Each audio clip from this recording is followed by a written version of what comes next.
আজকে বন্ধুরা করব কপি ভাজা। ছোট ছোট করে কপি কেটে ধুয়ে রেখেছি। কপিতে পোকা থাকতে পারে, যার জন্য সবসময় আমরা কপিটাকে প্রথমে ধুয়ে নিয়ে নুন জলে ভিজিয়ে রেখে দিই।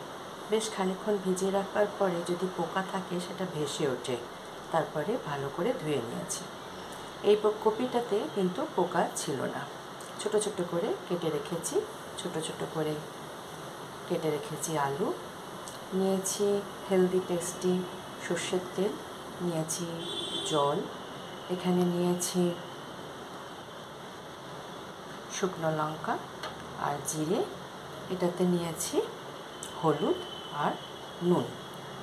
আর কিছু উপকরণ আমাদের কিন্তু লাগবে না। কড়াইয়ে তেল দিয়ে গ্যাসে বসিয়ে দিয়েছি। তেলটা একটু গরম হলে জিরে শুকনো লঙ্কা ফোড়ন দেব। জিরে আর গোটা শুকনো লঙ্কা। জিরেটা যেন পুড়ে না যায় সেদিকে খেয়াল রাখতে হবে। একদম হয়ে গেছে। এবার কপি আর আলুটা দিয়ে দেব। জিরে ভাজা সুন্দর গন্ধ বার হতে শুরু হয়ে গেছে। এবার কপি আর আলুটা দিয়ে দিলাম।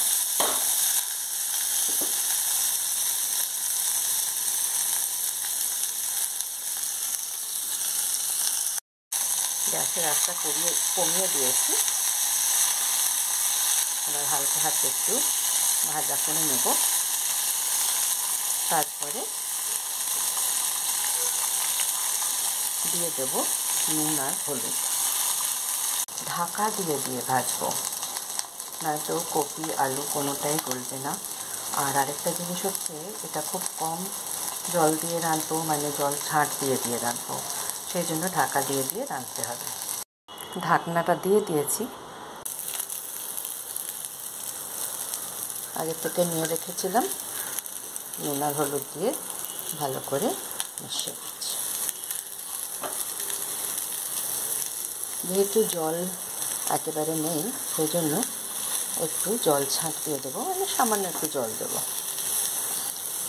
না তো কপি আর আলুটা গলবে না। সুন্দর লাগছে দেখতে। একটু নাড়াচাড়া করে নিলাম যাতে করে হলুদের গন্ধটা চলে যায়।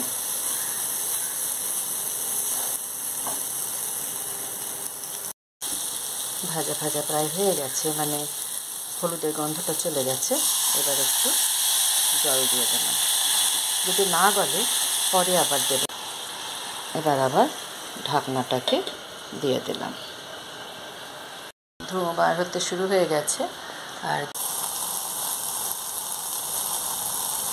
একদম গলে গেছে। আলু কপি সব গলে গেছে। এবার না দিয়ে দিচ্ছি। রান্নাটা একদম রেডি। প্লেটিং করে দিয়েছি। রান্নাটা যদি ভালো লাগে তাহলে আমার চ্যানেলকে সাবস্ক্রাইব করবেন, লাইক দেবেন আর শেয়ার করবেন। Thank you.